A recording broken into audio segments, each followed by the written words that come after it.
I would like to introduce myself. All right. Oh, we already have the poll here. So 27% choose the entertaining, enthusiastic host, more than 50% a knowledgeable host, and 15% goes for the equipment. So I think we can discuss this later while we are discussing the topics with our other speakers. So I would like, before I introduce our speakers, I would like to introduce myself. I'm Emma from Malaysia, Southeast Asia. It's afternoon here. Um, um, I started this astrotourism, I think like 5, 6 years ago, bringing people to see the Milky Way in in northern of Sabah. And I presented a paper in IAU in communicating astronomy with the public in Japan, and it blooms the astrotourism in Sabah, knowing that here we in equator we can see both sky, north and south. That's why we want people to come to Sabah and see both sky. So that's all about me. Thank you so much for joining this astrotourism engagement workshop where we have our, I think, like superstar, rock star speaker from all over. First, we have our Cisco Awala from Namibia. She's a researcher in Namibia University, focuses on dark sky tourism, indigenous astronomy, and community development. She's working with indigenous communities in Namibia to develop dark sky tourism and promote sustainable development. So hi, Cisco. Hi, everyone. Um, thank you so much, Emma. Can you please allow me to greet you in my indigenous language, Oshuambo? Beautiful. Love it. Yes. Yes. Great. Okay. Omuhara potu o meme no tate, which means it's good. It's morning in Namibia, so it means good morning, ladies and gentlemen. And as Emma introduced me, I'm Cisco Awala. From a beautiful country with the most beautiful, unpolluted night skies in the world. I think we the most beautiful and unpolluted, definitely, in the world. I can stress that again. And Namibia is in Southern Africa. Those who know where South Africa is, it's just north of South Africa. And I am involved in dark sky tourism, as Emma said. But before I go to that, let me just give you a little story about how I got connected to the night skies. At a very early age, when I was around 5 years old, living in northern rural Namibia, before we moved to the city, we used to gather by the fire at night after dinner, and our uncle will be telling us nighttime stories about the skies and about star rolls, indigenous star rolls. And we will even lie on our back. You know, as young, I can remember lying on our back and viewing these beautiful clear night skies. And we used to enjoy those times. And I was thinking about it now, and I actually thought that was our Netflix in those old good days, because that's all what we had. And later on, obviously, I moved to the city where I completely lost touch of the night sky.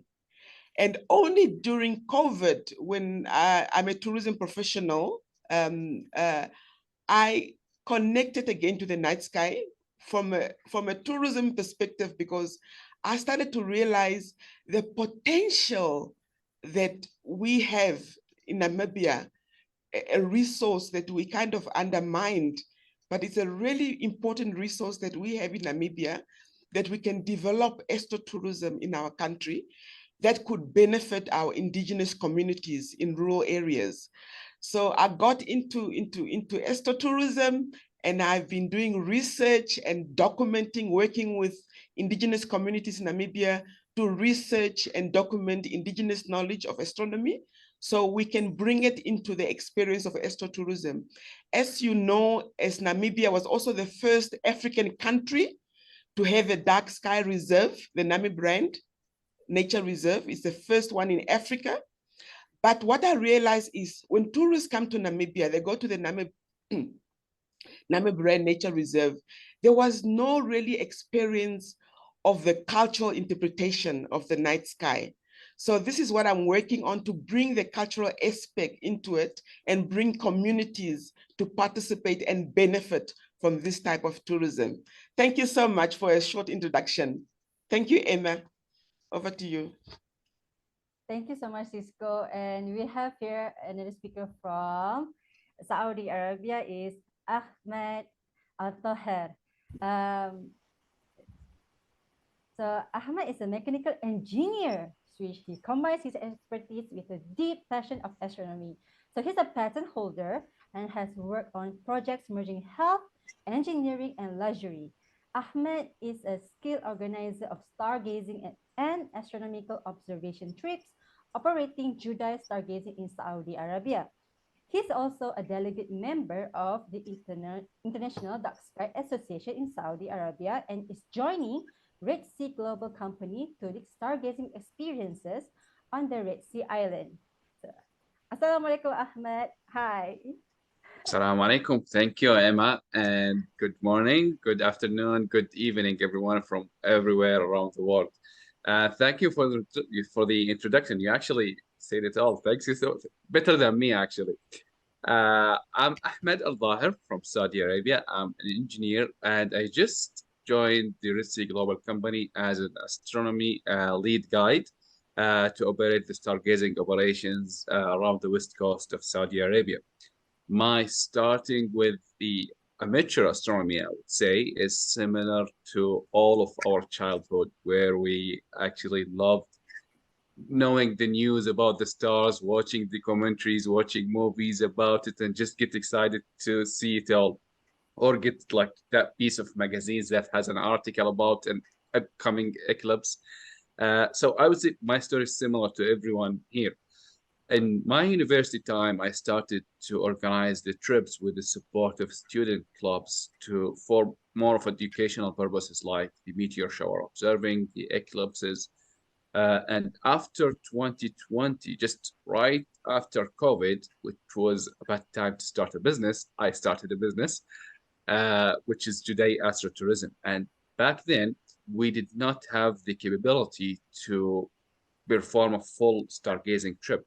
So we used to get the stargazing session as a product, as a package, and we sell it to the outdoors trip organizers, in which we get a portion of their time and just present to their audience. With that, with progressing, we developed our own guidelines, procedures, which enabled us to present it as a training workshops for the interested entities like the Cultural Center ITRA Academy of Saudi Aramco.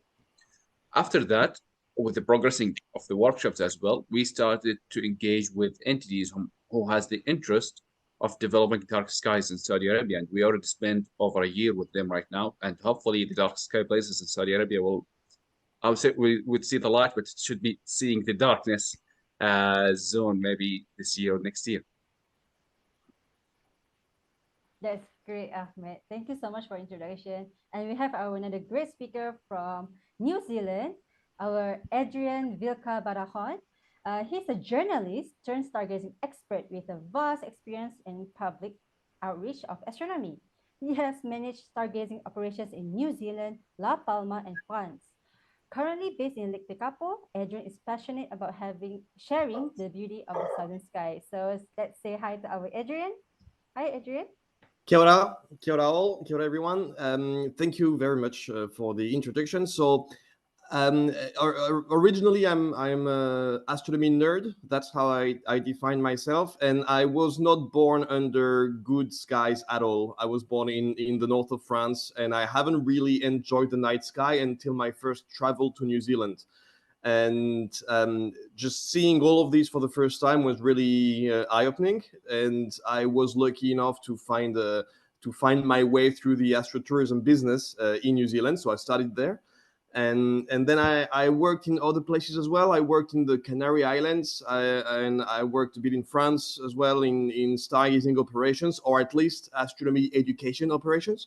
And I just enjoyed it, so I made it my life. But I always end up running back down to the southern hemisphere skies because it is my favorite, and the dark skies in New Zealand are just marvelous. So I'm staying there. I see Cisco clapping, and so now I've had the chance as well. So I'm a member of the board of the Aoraki Mackenzie DarkSky Reserve, which is the DarkSky Reserve around Lake Tekapo. So that was a really cool opportunity as well. That allows me to look a bit deeper into dark sky preservation, and so that's it. I always introduce myself as an extremely passionate person about astronomy, not necessarily. I was passionate about the facts of space, about astrophysics before seeing the sky itself, and then I became passionate about astronomy as well, about seeing the sky rather than understanding it. So now I have the two sides, and I really enjoy my life in Tekapo. I have been lying a little bit though. I do live in Tekapo, but right now I'm in France and it's 6 a.m. So it's a bit hard for me. I'm an idol. Well, thank you so much for joining, Adrian. We'll stay with you because you got a lot of experience in stargazing sessions, and I wanted to ask a question. What are people looking for when it comes to stargazing experience? Can you share? There is just as many, so there are plenty of aspiring stargazers, and everybody's looking for something different. I work in Lake Tekapo in a very large stargazing company. We have, on a good night, we can have 200 people coming to stargaze, and that's 200 different profiles. So some people come some people want to learn about astronomy. Some people come simply to have a sense of awe, not really knowing what they want. Some kids are just dragged there by their parents and are coming unwillingly. Some parents are there dragged by their kids and are coming unwillingly. We also have people that have never seen a starry sky in their lives. I was surprised of the amount of people that had really never seen a starry sky in their lives. So we have a lot of this as well. We have people that want to try astrophotography. A lot of people that come on the tour and in the end they don't really follow the tour that much. They take their pictures on their own, or they're asked advice about astrophotography. And something that I do find interesting as well is that dark sky preservation and good marketing can create another thing as well. It's another of those needs in a way. It's just that in Lake Tekapo, the night sky is the thing to do. Even for people that have no interest whatsoever in astronomy, they see in a travel book and they see that Lake Tekapo, that's what it's famous for. So they just come and join. And it can sound like not very exciting, but in this case, it is exciting for us guys. It is our role to make it a memorable experience for people that did have no expectation whatsoever before they came. So really plenty of different ways. And what is interesting about astronomy, about astrotourism as well, is that this leads to plenty of different answers to those responses to those needs. There is 1,000 different ways to do astrotourism. And just as many ways as there are profiles of stargazers. The one I sort of specialize myself in is something that I like to call heavy stargazing. I know that sounds weird, but that means with equipment, with big telescopes, with things like this. That is the heaviest way of doing astrotourism, and that is what we are doing in Lake Tekapo. But that is just one answer, one of the many possible answers to the many needs of stargazers, I would say. That's a lot of things to tackle because you see a lot of backgrounds from the people who comes. And this stargazing has been a trend after this COVID. So this is a question for Ahmed. How could we define the stargazing session as a commercial product? Thank you, Emma. That's indeed a challenge because, as Adrian said, there are tons of profiles and solution for that. But as in our, are we okay with that? Okay. As in our poll as well, a lots of people voted that they would like to have knowledgeable host. Some people would like to have entertaining host. So the essence of the stargazing is mostly about the guide and themselves and how they would like to present the stars. The only problem is that once you have a guide who presents on a frequent basis, they might not be able to present with the quality that they used to present at all times. And once it becomes more challenging once you have a big company and you would like to have two groups at one night. So you want to make sure that the group A gets the same product or the same session as a group B, because if not, then how could you evaluate their prices for the same session? It's two different experiences. And that's been said a lot, that when you see people having stargazing sessions, you ask, oh, how did you think about the stargazing session, for example, with Cisco? And how did you see the stargazing session with Adrian? They will all say they were fabulous, interesting, amazing, but they are way too different. So we cannot compare between them. So I would say, even for the guides, they do separate their sessions into elements, in which the element is, for example, time for the planets, time for the telescopes, time for the constellations, say like 10 constellations a night, 13 constellations at a night. Once you are able to tie your elements to a time and a content, then each guide will be able to verify their speed of talk, let's say. Are they engaging well or not? Are they so fast or too slow? So once you get tied with time and content, you could actually evaluate your performance. You could get the feedback. And more importantly, once you are adopting our operation where you say actually sell it to other companies, the company will call you, hi, we need a stargazing session. What will you present to us?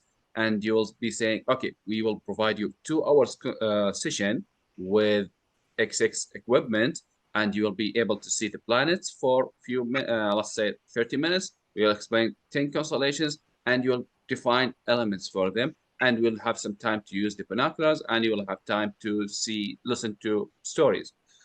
One example is that whenever you hear, for example, you explain the Pleiades, you really need as a content to tie it with poetry and stories, for example, for the Quran and the Kabbalah stars. So once you set up, okay, I will say one poetry and one story, that's a content, and just tied it with time. And this is how we defined it as a timed content-based product. Yeah, thank you, Ahmed, for the answer. So we understand that the tools that for this astrotourism presented is from the tools and equipment, like you said, telescope, binocular, and another one is by the poetry and the story. So it comes to this question from Cisco. What role can indigenous communities play in astrotourism? Thank you so much, Emma, for the question. Indigenous communities have been observing the night skies for centuries. And in Namibia, it's only few elders who still have this knowledge of their cultural interpretation to the night sky. And this knowledge is really dying out because they are not practicing or they're not practicing any cultural practices related to the night skies anymore. And very few of them have this knowledge left. And through my research and through my work with the indigenous communities, I realized that indigenous communities have a real big role to play in astrotourism, because we know with astrotourism is one of the most eco-friendly tourism experience that I would think of. And it gives us an opportunity, those who are working in tourism development, to do tourism differently and really empower indigenous people. Because with the indigenous, they can be empowered through as become storytellers, because they will be interpreting their cultural heritage to the tourist. And in that way, it preserves their culture, and it preserves their indigenous knowledge, and it kind of gives them value to their knowledge, and they feel valued because of that experience of sharing their cultural interpretation of the night sky with tourists. So that is empowering, and that's a role they can play. Another role they can play is, as well is within tourism development is when they be involved in astrotourism. Obviously, with tourism development, there will be the tourists need infrastructures. There will be maybe homestays that will be created, campsites like in Namibia, very popular with campsites, and maybe community campsites where the people can sit around the fire and enjoy the clear night skies and listen to old ancient stories by indigenous people. And women specifically can also be involved, because when I'm doing my research documenting ancient indigenous knowledge, I realized it was actually the grandmothers. It was the role of the grandmothers, specifically with the San community that I'm working with, the Chuhuansi. It was the grandmothers who used to tell stories about the stars at night. And we can, revive that again and create storytelling sessions where the women are telling stories, storytelling to tourists. And this is something that is missing currently in Namibia as part of the astrotourism experience, and really working hard to try and bring content and develop it so indigenous people can be empowered through astrotourism. And it will also draw a lot of tourists to rural areas, because sometimes when you come to Namibia, there's always the iconic tourist attractions. And now with astrotourism, it will kind of take tourists off the beaten track into areas that they will never thought. And it's actually those areas where you experience the most pristine night skies. And I think this will definitely benefit indigenous communities in the long run. Thank you so much. Listening to Cisco, I feel like I want to go to Namibia and experience all those things, under the sky, listening to the indigenous stories, because for me, indigenous stories are like treasures, and it must be preserved, and and to bring to other generation, because it's for Malaysia, we could also have a lot of ethnics, and the stories are dying. We are trying hard now to collect all the stories, and we are trying to selling it out so that people can value those stories. So it's one type of to preserve our cultures. So thank you so much, Cisco, for doing this. I'm so like relate to you in terms of that. We here in Malaysia, it's very trendy in camping and glamping under the skies. So it goes to Adrian, where this stargazing or astrotourism, how big can astrotourism venture get? That's a tricky question that will have different answers, different on people, I would say. From what I've seen, from what I've observed, I feel like stargazing businesses don't scale up very well. They don't scale up very well, and the main reason is extreme weather dependence. It is the most weather dependent activity that I can think of, because in the case of astrotourism, the weather is not a problem of health and safety; it's a problem of content, and that makes the weather dependence of astrotourism way trickier to deal with than for many other fields. As a result, if you are unlucky and you get your 2 weeks of bad weather during a school holiday, that will be very hard. If you are a very small operation with 1 to 5 people, that's a bit easier to navigate around those things than with a very large business. So on a large business, it is still possible, and I do work for one of the largest stargazing operators on the planet. I think DarkSky project. There's more than 100 people working there, and we have a very high volume. So when the operations get bigger, there's a few different challenges that come to play. And one of them becomes optimization. You want to start optimizing the time, the equipment. If you have one location you do stargazing from, then you will need to try and think of ways to rotate your teams on that, just to maximize the number of people you can go through. This comes to the price of flexibility. Because again, because of weather dependence, you want to stay flexible. If you know it's cloudy now, but you know the satellite shows it's gonna clear up in 30 minutes, but in 30 minutes you have another group coming. So there you go. So that part comes to the price of flexibility. But that's one of the first challenges. Another one, and that's something Ahmed mentioned just before, and he's completely right: quality control. I think that one of the main, really one of the main products that you really sell when you sell a stargazing tour is the guides. The guides, the passion, the knowledge of the guide is not more important than the sky, but definitely more important than the equipment you're using. And this means that the product becomes the guide. If you have a team of 20 guides, you want to make sure you achieve consistency across your products, and that is really hard. So that comes with training, and that is the most satisfying and enjoyable part of my job, is to build and create training material, to ensure training of the team, to ensure that we're all on the same page and all at the same level. But that is also like really quality control, consistency across guides is a really, really big challenge of big operations.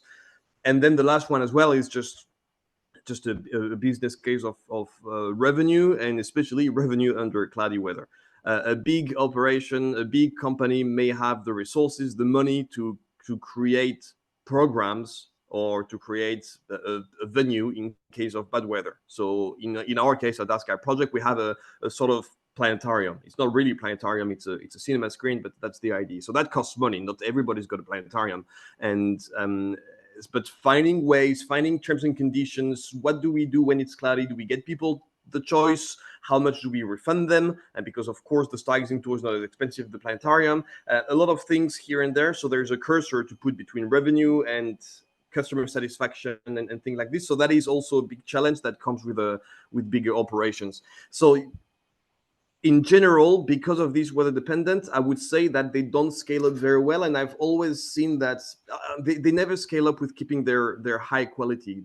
Always I think that the most recognized tours are quite often the small businesses, small operations. I will say that this is not the case of DarkSky project, because I work for them and I train the guides, and we are a big company and we're doing great because we have a great team. But that what I mean is that it's challenging, it's hard.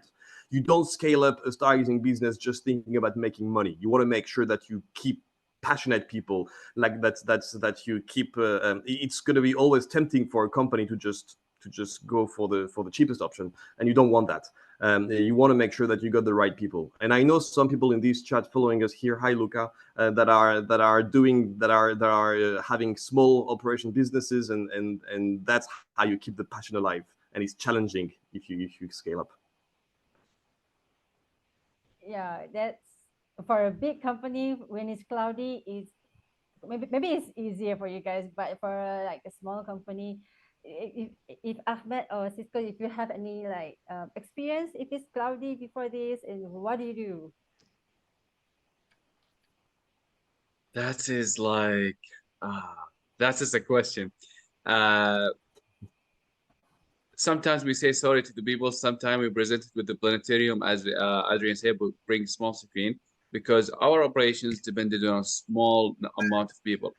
I still have that point of view that against Adrian, that probably we could scale it up if we found an area around the world where the clouds are not really a pattern, some place like Saudi Arabia. Uh, and you still have some dark sky spots, and with the continuous operation you would still be able to satisfy the business requirements and satisfy the the sources of income, because you'll be able to compensate whatever you have lost with the cloudy nights on uncloudy nights. But the small continuous will be the more sustainable approach, I would say. It could be scaled up if you duplicate the teams, but you still need a place where you overcome these environmental challenges. And that's the challenge I'm about to have next year. So probably in Under One Sky 2024, when we have this conversation again, I'll tell you we were able to overcome the cloudy nights or not. Yeah, probably you guys won't have the problems of cloudy, except for like Malaysia. We are in like a tropical country where the humid's like 70% here. So okay, we are don't plan for stargazing. There's always cloud there. We have a question for everyone. Um, I'm thinking about the differences in countries and stories that can bridge the cultures of the world. How can we create a hub or place to share these stories?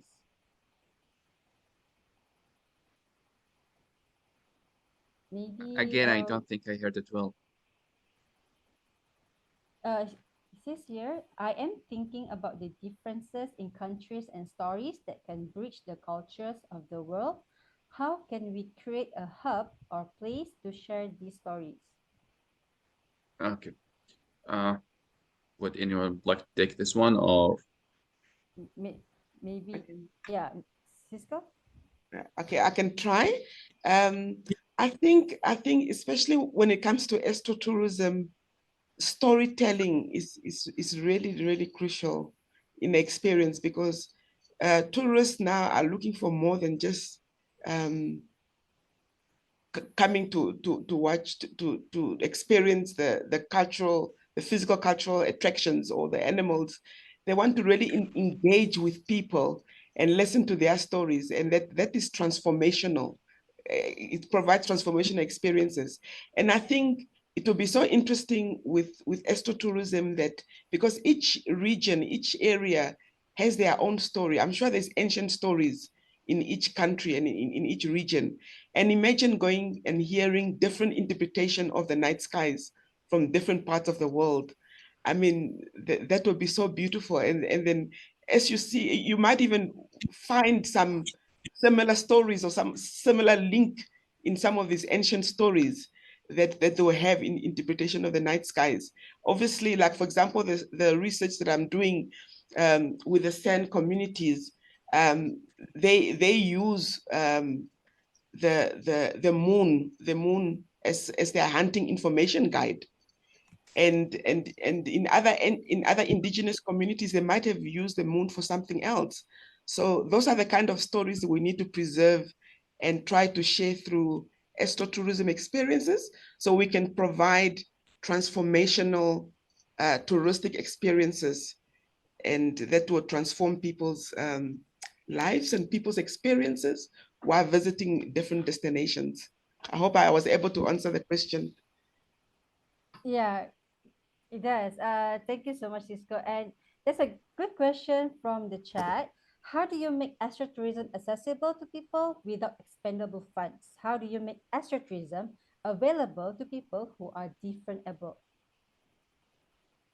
um, yeah, Adrian, you wanted to take Uh, this one. Yeah. Those ways, just there is different ways of doing astrotourism, and that will lead to different prices. I it's usually it's quite often a relatively expensive thing to do. So I would say that that's exploring options that use less equipment, like exploring another option. So as I say, what I'm doing is mostly heavy stargazing, and that's the most expensive one. But there are plenty of ways to like you can create astrotourism experiences using just your eyes and a good guide and a laser, and that will already be an amazing experience that can be very cheap to run and therefore very cheap to sell as well.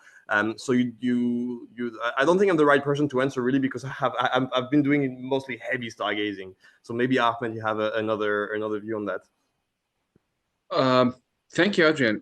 Is actually 2 points of view. As you said, you have the heavy stargazing equipment. At the same time, I would say the astrotourism could be simplest approach, economic approach for people who would like to get a taste of what astronomy like. Because even for the amateur astronomer, they tend to have to purchase their own equipment. Telescopes are not that, even the binoculars are not that cheap for everyone.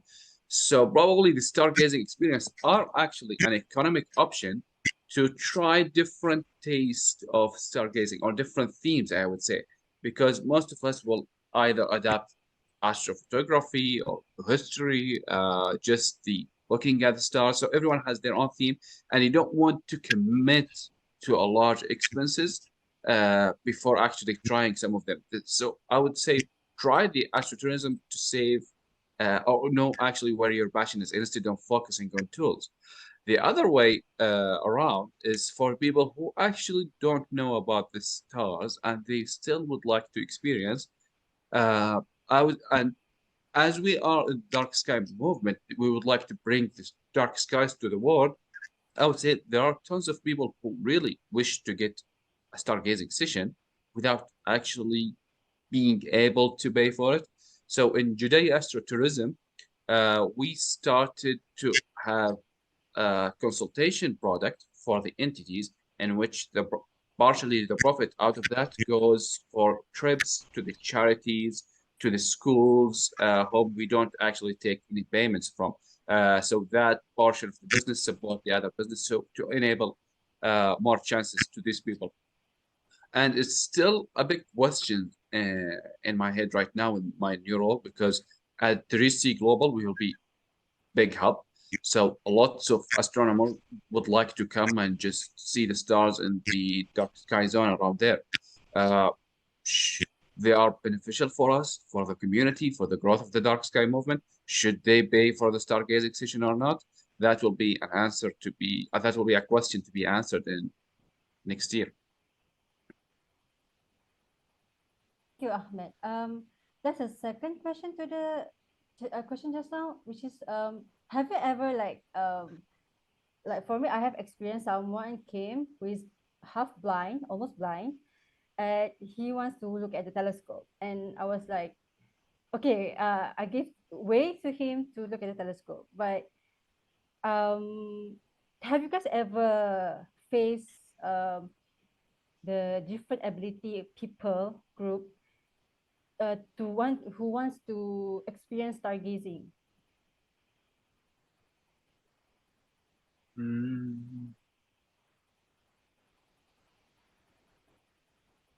Ahmed? Well, I haven't met personally, and like I haven't met personally someone with disability that would like to join. I'm a little bit suffering with the kids. I'm not really good with the kids, so I'm trying to like teach them how to use art, how to catch the binocular, and how not to get excited. So it's a bit challenging for different people. But you just came on the scratch, because this is one of the tasks I'm working on. We want to make the experience in Red Sea Global a very nice experience for everyone and accessible for everyone. So part of the equipment that we're trying to use for the movement, for example, transportation, to be capable for example, the wheelchair to be movable on sand. You have lots of sand dunes, so you need to move the wheelchair very well. I'm not sure how it comes to the blind people, but I would say you probably need to focus again on the stories, because it comes again to the stargazing, the star itself. People will see the star and they see some scattering points in the sky, and your stories are the one that connects these stories and these dots together. And if you are doing well, you will ignite them to actually start shaping the structure of the constellation as they could see it, as they imagine it. Like the Big Dipper, we usually, after constellation, we ask the people, how do you see it? And lots of people will say, oh, we see it like a sport. So the content is the one that created the imagination. I would say for blind people would focus on the content, but again, I would give it a deeper thought for other kind of disabilities. I can just say a word of how we do this DarkSky project. So we are relatively accessible. So the places that will completely depend on different businesses will run their tours in different places. So the accessibility of the place to wheelchair, etc., will depend. Accessing telescopes is always a bit tricky because the eyepiece can be different heights. But what we do is that we get requests in advance, and we try to have an extra guide that will be there to help as well with accessing the eyepiece. For deaf people, we have developed a little booklet we colored it in a way that can be lit by a red light.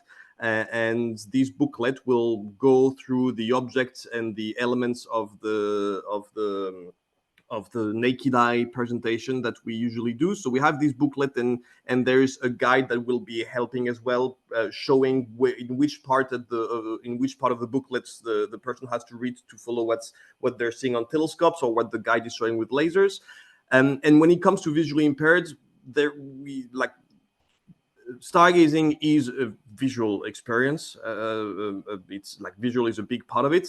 And so blind people, we've never had blind people joining our tours. But I would say that indeed the cultural aspect, the science and the passion of the guide can cover a bit of that content as well. And for visually impaired, I generally speaking, they do enjoy as well, because they get to we use equipment that will enhance vision. That will enhance the vision of people that are not visually impaired more than people that are visually impaired, but still people that are visually impaired will get an extra vision from our instruments and will get an extra comprehension from the guides, so it is absolutely accessible in that way. So again, it depends on to summarize, it is still quite visual, and the physical accessibility depends on where you're doing it. As for deaf people, not a problem at all. And for mentally impaired people, maybe this is that we've had a couple of those tours with groups that were always absolutely great to run, because the questions were just fusing all the time, and just curiosity has no limits in the human mind. So that's I think there's no limitation whatsoever in this area. All right. Last question for Cisco. How would you feel if a tourist operator of non-locals, non from the area or culture, came in and told indigenous stories? How would you feel? So sorry, Emma, can you just repeat the beginning again? I didn't hear you. How would you feel if a tourist operator of non-locals, not from the area or culture, came in and told indigenous stories? I think that is not a problem. It just needs to be really planned, because, for example, in Namibia, indigenous people do work with tour operators and tour guides, and sometimes they are in joint ventures with communities, because communities have structures like the one that I'm working in now with the San communities. It's a conservancy called Nyanyai Conservancy. They're in partnership with the private sectors, and they work together to develop tourism in their area. So it's not really an issue at all, because they work together and they benefit also. So even if the tour operator benefits directly from the tourist, the tour guide who's not from the area, he shares the benefit with the people from the local area. So those structures are already in place. So it shouldn't be an issue. But the whole issue is just to really find a way to preserve this knowledge, because in the end, this knowledge is dying out. And if you can find value for it and value our night skies, then we can preserve the knowledge and the night skies for our future generations and for our planet and our human beings. Beautiful, so beautiful, Cisco. Thank you so much. We have at the end of our session, but I think we need more time, because I do have my own question to you guys actually. Like this one also in the same question in the chat, which they asked. Have you guys been in a situation to ask the private or public representation to switch off its lights? Is dark sky does dark sky important for astrotourism, or you can be in an urban area? Very often, and it's actually good. So this is preservation of the dark sky is part of the introduction of our tour. So we talk about it from the start, and then we very often have to ask people, please no white light, please no flash. And the cutest one is kids with light up shoes. So we have black tape for that. So quite often we put black tape around kids with light up shoes. That happens quite often. So yeah, we do this, and that's part of the education on dark sky, which is an entire part of which is completely part of the content of stargazing operations. So yeah, often, and we love it. Yes. Yeah, We reached to a level where sometimes we actually ask, if we are similar to neighborhood area, we ask the construction site around us, please, from this time to time, please turn off your lights. We really need to do some stargazing. And we sometimes just invite them to join us, like to have an idea about what we're doing. So it's quite often, and we, as Adrian said, we focus on making that part of any stargazing session. We really need to do that, especially when the stargazing session is presented from to environmentalists, to the governmental entities. We really need to talk about that. It's our chance, and it's getting their good results. Yeah, this is one way of like advocating in light pollution and dark sky. Is a great way by doing astrotourism. You guys are astrotourism key players. So, what channels are being used to market astrotourism to the public? Anyone? For me, it's just like the regular style of the outdoors trips, like the hiking trips. Mostly in our community, in our market in Saudi Arabia, most of the marketing agencies for the outdoors, for the hiking stuff, are using Instagram. So it's more of a social media. We don't really use Facebook, or we don't use WhatsApp for ads, but not Facebook for sure, not YouTube. But the Instagram are the one that shows the photos and different photos for them. So we use that often, but you always have to focus on noting that probably the image you're seeing is not like what your eyes will be seeing. People comes with expectation of how they would like to use the telescope and stuff. So you would like to be clear in your ads. Sometimes we deal with partners who are the hub vendors for all the experiences, and they market the experiences based on the demand. So that's another channel of marketing instead of doing the marketing yourself. Yeah, we do like here in Malaysia, we do collaborate with tour agents, and also we have the Ministry of Tourism. We collab with them, so they do all the promotion. We just like do the packages. Yeah. So someone asked to have each speaker to share a short story about their local star story culture. Can we do that? I'm also wanted to hear from all over. So can we start with Cisco? Sorry, my sound is a bit. A story on. Can you repeat that quickly again, please? Can you share a short story about your local star story? Okay. Maybe I can tell a story that a star role that I'm busy documenting about the interpretation of the Chuhuansi regarding how the universe was formed. They have their own interpretation how we came about. We all know the Western world of the Big Bang, but they have their own interpretation how the universe came about. And it starts off that there was a god of a good god and the bad god, and they tell a story about how the different gods kind of were fighting to try and create an environment where different people can live. And it's a long story. I'm still documenting and trying to translate from there.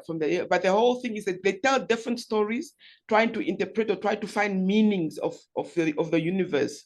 And these tales and all these stories, some even stories relate to how they found cook meat, how we came about eating cooked food for the first time.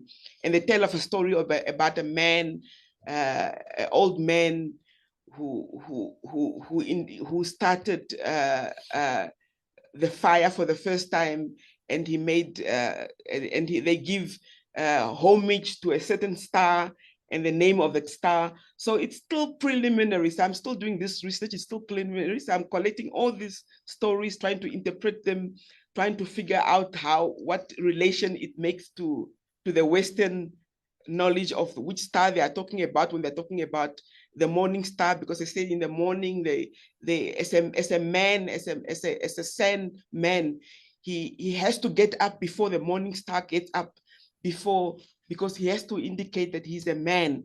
And that's related to Venus, the morning star. So there's a lot of stories. I can't tell all of them, but it's some clips of what rich indigenous stories there are still in star role that give interpretation of their understanding of the universe, and that we need to preserve and document them and share them with the future generation. And it can also give interest to youngsters with regard to the study of astronomy, because for me, example, if I really still knew the names of the stars in my own language, I can't remember any one of them. But when I was 5 years old, we used to be told these names of the stars, but I've lost all of it because we were never taught about it after in school, and we were never thought about our own indigenous knowledge of astronomy. So if we can introduce that and have planetariums that also gives different interpretation of the night skies, I think that will make it more interesting, and it will make it more holistic, because people have now holistic understanding of the universe, and they will find the need to preserve the night skies because they find value in it and they understand it from their own indigenous cultural heritage. We are learning so much from the culture. So, how about you, Adrian? Do you have any story from New Zealand or maybe France? From France? Oh, you're mute. There you go. From France is going to be boring. That would be just the Western Star Lore. I'm not going to say Greek mythology, but there's one bit for not funny or anything, but in New Zealand, one that we often talk about is how civilizations see the sky differently, and they see different constellations. Where the Western Star Lore sees a scorpion, in the Maori Star Lore we see Te Matau a Maui. That's the fish hook of Maui. And so Maui is that demigod that was on his waka, on his boat, that was the South Island of New Zealand, and he did fish the North Island, which sort of looked like a stingray if you look from above. So he did fish an entire island, and he did a very big fish hook for that, and that's Scorpius. This is a story that kids always love, because in Moana, the Pixar movie Moana, you recognize that shape. So there you go. That is Te Matau a Maui, the fish hook of Maui instead of Scorpius. Yeah, every time we go stargazing session, I always say, "Do you remember Maui story?" Yeah, in the Moana, yeah. So yeah, we use that. Sorry, although we are in Malaysia, we still use that. All right, so cross borders. That's good to know. Any stories from Saudi Arabia, Ahmed? Yes, actually, and one trick in that question, it felt like it made us all nervous, and I would like to say why, because we as stargazing guys really tend to practice our stories a lot, days and nights before the stargazing session. So once you're not really prepared, you really get confused, because you only need to say it so often to practice your sound, actually seeing the stars with it. But the most interesting thing is that it's not, for me, why I like is not just saying the stories about the stars. Like, for example, we have the Big Dipper there, which gives the story of, we call it also the seven sister or the daughters of Nash. And Nash is a guy who was killed, and the Big Dipper are just the daughters of him carrying his body to get revenge from the killer before they actually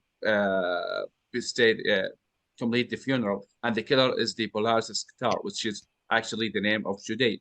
And Juday just goes to the Farkad stars, which is in the Small Dipper, and we use that as an awajiz, which means the old lady that protecting them, and this is why we see them rotating around him to protect them from the Big Dipper. And because the real killer is Canopus, which is Suhail, as we say, who run to the south of the sky. But that's not my best part. Best part is that once we have a story from the traditional Arabic poetry that was linked sometime to the stars, or at some occasion the poetry sayer just looked at the sky and said something, we say that story, and we use the visualization of the constellation that he saw it at that time.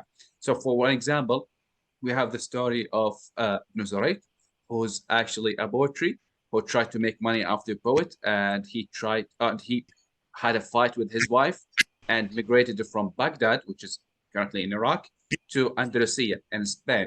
And his wife died before he came back, and he died in Andalusia in Spain. So he went on his way from Baghdad to Spain, or Andalusia at that time.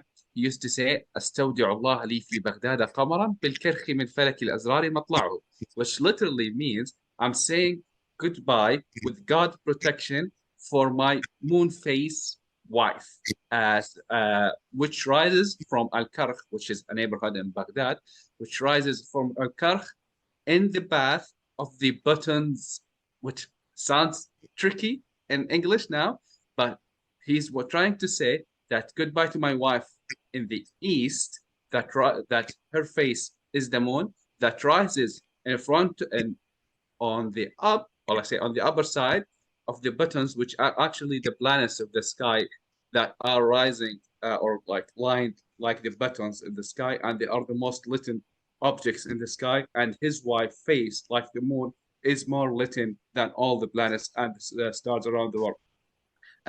Unfortunately, he died before he said to her, so that's a sad story. We keep it till the end of this Stargazing session.